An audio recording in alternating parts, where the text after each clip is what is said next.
Alright, hi guys, my name is Stephanie. The main claim I'm going to be refuting tonight is that the all-new BMW M4 is a superior track car to the renowned Mercedes C63 AMG for the everyday auto enthusiast.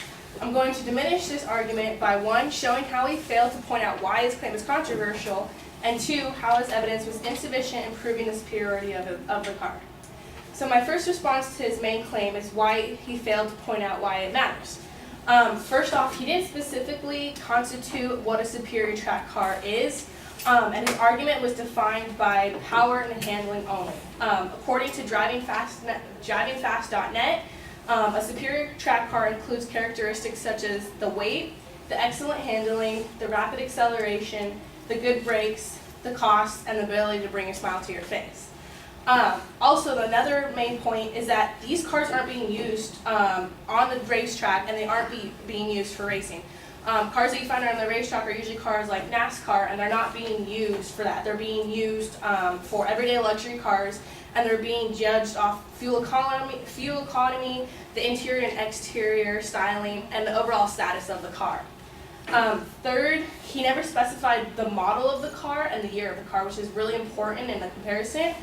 Because each year the cars usually get improved and are better. So I'm comparing the Mercedes C63 AMG 2015 model and the BMW M4 2015 model. His secondary claims, one of his first secondary claims was that while it may look like the C63 AMG is more powerful on paper, the M4 performs better in the real world based off power and engine size, weight, and acceleration. So on power and engine size, he says that power doesn't always lead to a faster car. However, power and engine size are both main contributors to top car qualities because top speed is affected to overcome gravity and oncoming force.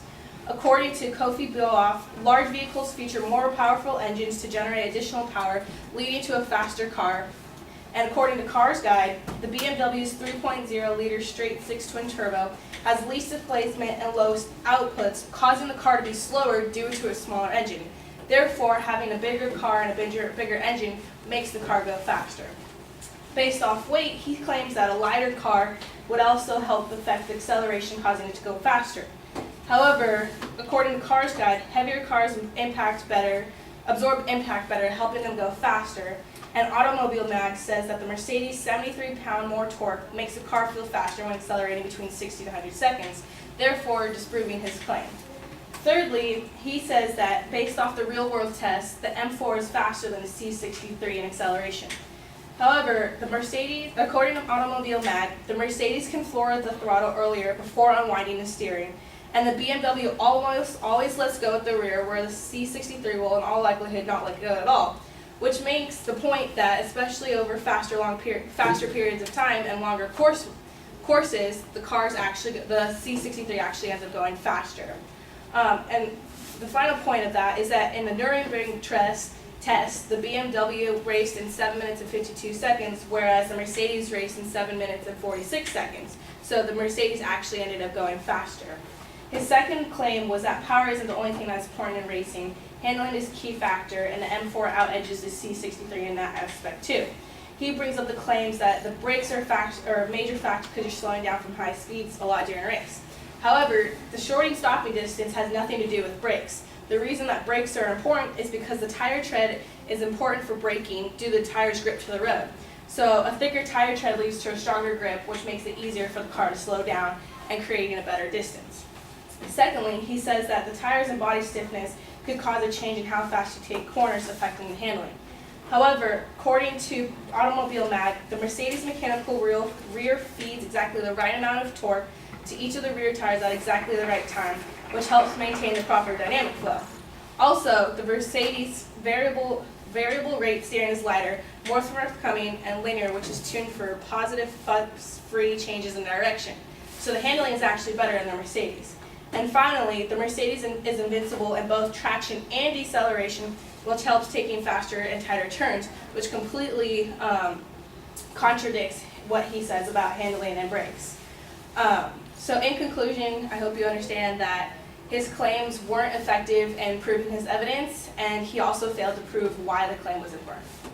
Thanks.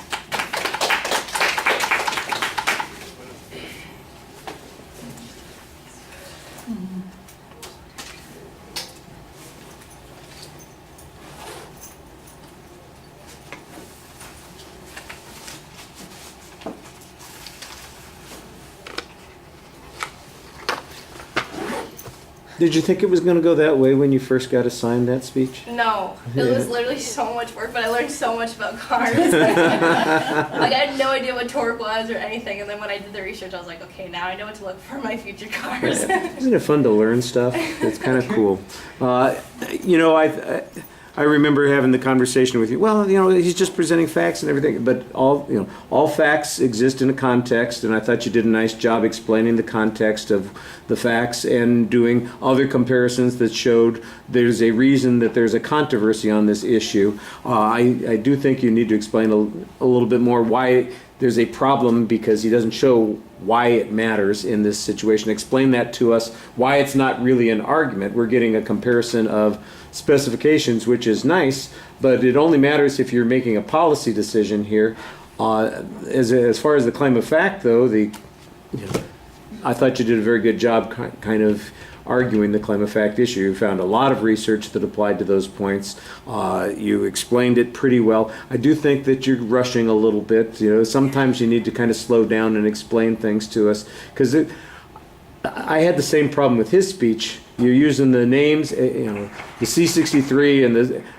I'm sorry. I should have said Mercedes and BMW. Yeah, that would have been so much easier if you said just the BMW versus the Mercedes, because that's really what we're talking about. We know early on you say the model names and so on and so forth, but if you just keep it simple the rest of the time, I think that would make it a little bit easier to follow, because you got so many of those like. It was like a tongue twister. Yeah, exactly. All right, thank you.